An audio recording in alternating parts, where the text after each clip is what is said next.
इस देश में महिलाओं की इज्जत वोट बैंक के हथियार की तरह इज्जत इस्तेमाल की जाएगी? क्या इस देश में महिलाओं का सम्मान वोट की तरह प्रयोग किया जाएगा? तो सवाल यही है कि गिरफ्तारी क्यों नहीं हो रही है। और अगर एक व्यक्ति के सामने कानून इस तरीके से नतमस्तक हो जाए कि कानून अपनी परिभाषा बदल ले, तो इस देश में सबका साथ सबका विकास का नारा किस तरफ लागू होगा? इस देश में बाबा अंबेडकर का संविधान किस तरीके से अपना काम कर पाएगा जब व्यक्ति की शक्ल देख करके, उसकी हैसियत देख करके, उसका कद देख करके, उसका पद देख करके सब कानून काम करेगा? तो किस तरीके से देश चल पाएगा, ये सोचना होगा। लगातार कर्नाटक में मोदी जी का दौरा हो रहा है, वो मन की बात करते हैं। विनर्स फोगाट को उन्होंने कहा था कि मेरी बेटी हो आप, लेकिन क्या उस बेटी की आवाज़ पीएमओ ऑफिस तक या पीएम हाउस तक पहुंच नहीं पा रही है? कर्नाटक में नरेंद्र मोदी जी इस देश के प्रधानमंत्री हैं और उन्होंने कहा कि जय हनुमान। इस देश में सीता का अपमान और हनुमान का गुणगान एक साथ नहीं हो सकता।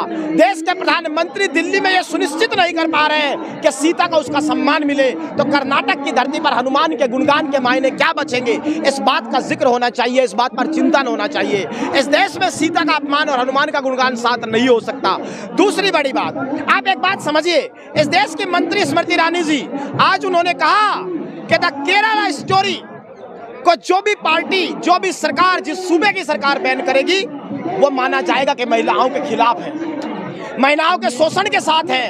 देश की मंत्री इतने बड़े मुद्दे पर जहां यौन हिंसा के आरोप है उस पर खुद चुप है, तो क्या ये मान लिया जाए उनकी चुप्पी भी इसी तरह यौन हिंसा का समर्थन करती है?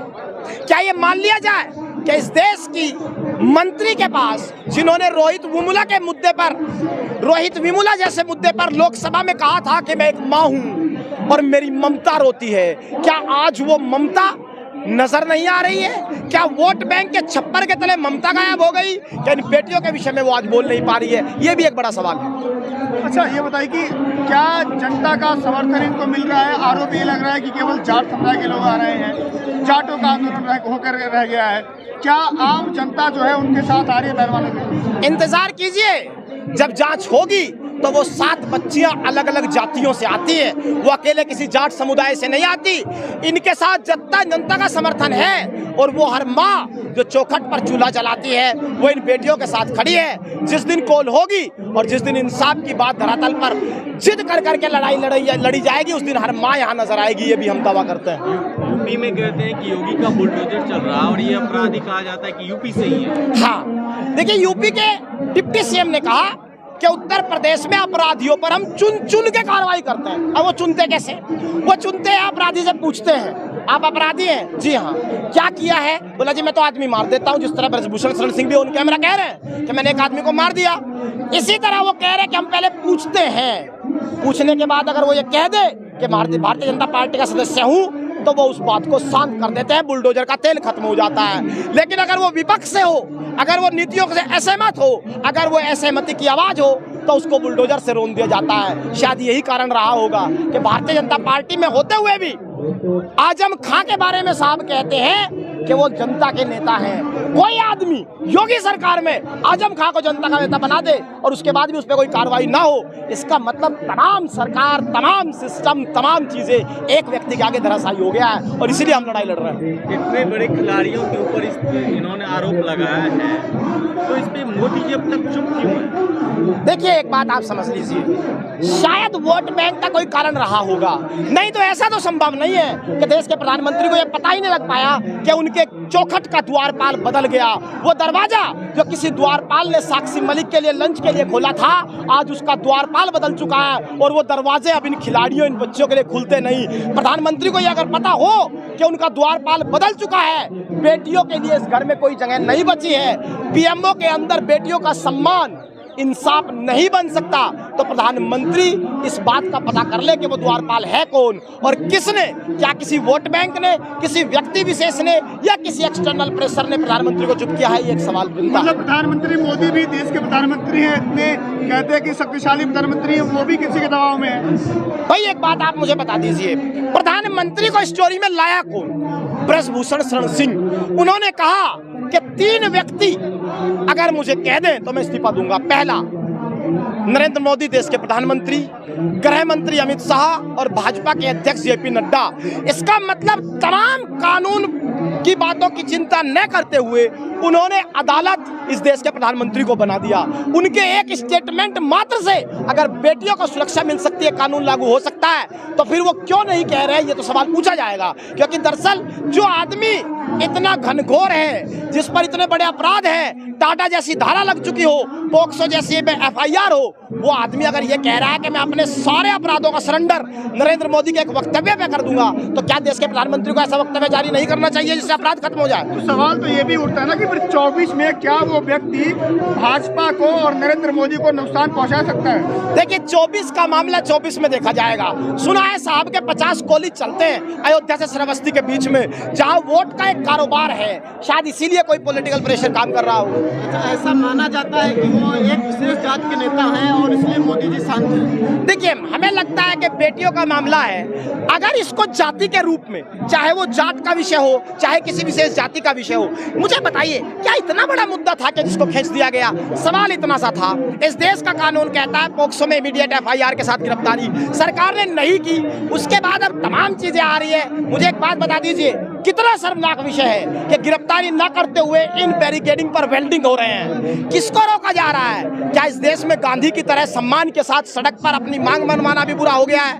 क्या देश गांधी के मूल्यों से असहमति जता रहा है? इस बात को समझना होगा। और एक बात और बता दूं, जिस दिन ट्रैक्टर किसान लेकर के आएगा, जिस दिन दिल्ली ट्रैक्टर की गड़गड़ाहट से गूंजेगी, कोई बैरिकेडिंग काम नहीं आएगा, ना पहले आया था ना आगे आएगा, ये हम तय कर देते हैं। मैं आपको बता दूं कि सांसद के समर्थन में, ब्रजभूषण सिंह के समर्थन में लगातार रैलियां हो रही हैं। हापुड़ में लोग इकट्ठा हुए। करणी सेना कह रही है कि हमारे पास उनसे ज्यादा ट्रैक्टर हैं, उनसे ज्यादा लोग हैं, उनसे ज्यादा रुपया पैसा है। देखिए, आप एक बात जान लीजिए, कोई नई स्क्रिप्ट लेकर के ब्रजभूषण शरण सिंह आए, यह स्क्रिप्ट पुरानी हो चुकी। किसान आंदोलन में हम ये देख चुके कि पहले कंगना रनौत आएगी, कहते कि भाड़े पे लाई हुई महिलाएं हैं इस देश की किसान माओं को। उसके बाद लोग आएंगे कि हम तो किसान संगठन के असली आदमी हैं और हम बिलों के साथ हैं। उसके बाद फिर कुछ लोग आएंगे, कहेंगे सड़क खाली करो क्योंकि हमें प्रॉब्लम होती है आने जाने में, और पत्थर बरसाएंगे। ये सारे कामों की ट्रेनिंग 13 महीने में हमने ले ली। इन सब बातों को हम जानते हैं। आगे भी बता देता हूँ क्या होगा। अब कुछ दिनों बाद कुछ लोग और आएंगे, जंतर मंतर खाली करो, सड़क पे हमें काम है, हमें डिस्टर्बेंस होता है, फिर वो पत्थर बरसाएंगे। हमने गांधीवादिता की तरह से हर पत्थर सहा था, हर इल्जाम सहा था, पाकिस्तानी खालिस्तानी, ब्रिटेन से आंदोलन जीवी, तमाम चीजें पहले सह के आ गए, दोबारा सह लेंगे। लेकिन इंसाफ का इतिहास यहीं से लिख के जाएंगे। कोई चीज हमें डरा नहीं सकती, कोई चीज हमें हटा नहीं सकती। अच्छा, आप जिसके खिलाफ लड़ रहे हैं वो आदमी बहुत पावरफुल है, तो कब तक लड़ेंगे, कब तक टिके रहेंगे? क्योंकि उसके पास पावर है, उसके पास PMO तक पहुंच है, कब तक टिके रहेंगे? हमें किसी पावरफुल को कमजोर नहीं करना, इस देश के कमजोर कानून को पावरफुल करना है। तो लड़ाई कमजोर कानून को पावरफुल करने की है। वो पावरफुल हो तो हो, जब तक लड़ेंगे जब तक इस देश का कानून ये सुनिश्चित नहीं कर देता कि इस देश में कोई कितना भी पावरफुल क्यों ना हो, लेकिन आना पड़ेगा कानून के छप्पर तले। तब तक जब तक कानून लागू नहीं होगा तब तक हम लड़ेंगे। अच्छा, लगातार नार्को टेस्ट की बात हो रही है, तो सांसद क्यों नहीं तैयार हो रहे हैं? दोनों पक्षों का नार्को टेस्ट होना चाहिए। देखिए, नार्को टेस्ट, उसके बाद कोई जांच का विषय, ये तमाम बातें बाद में आती हैं। पहले सबसे पहले कानून का लागू होना और गिरफ्तारी का प्रावधान कानून में है।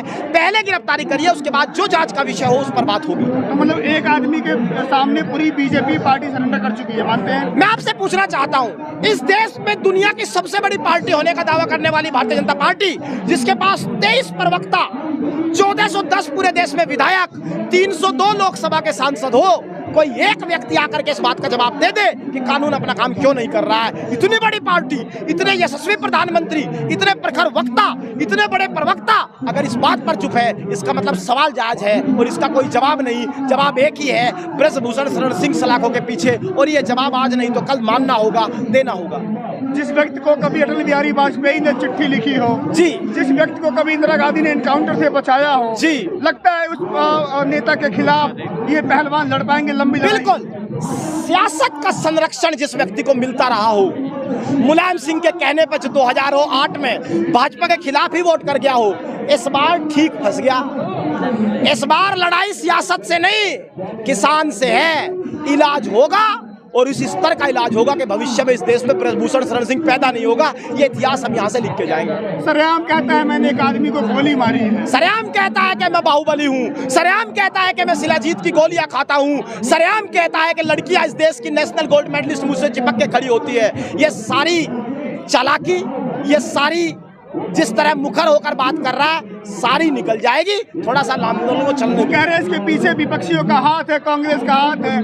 कोई मुद्दा नहीं मिलता है तो इस मुद्दे को भुनाना चाहते हैं विपक्ष 24 के पहले। इस देश का किसान इतना मजबूत है कि जब बेटियों के सम्मान की बात आए तो पक्ष और विपक्ष को खूंटी पर टांग करके सीना अड़ा करके लड़ाई लड़ता है। किस पक्ष और विपक्ष की बात कर रहे हो? बेटियों का इज्जत का सवाल है, चौखट की पकड़ी का सवाल है। ऐसे पक्ष और विपक्ष को खूंटी पर टांगो, छाती अड़ा के लड़ाई लड़ेंगे, किसी की जरूरत नहीं। आखिरी सवाल है, 15 दिन का अल्टीमेटम मिला है खाप पंचायतों की तरफ जी। से।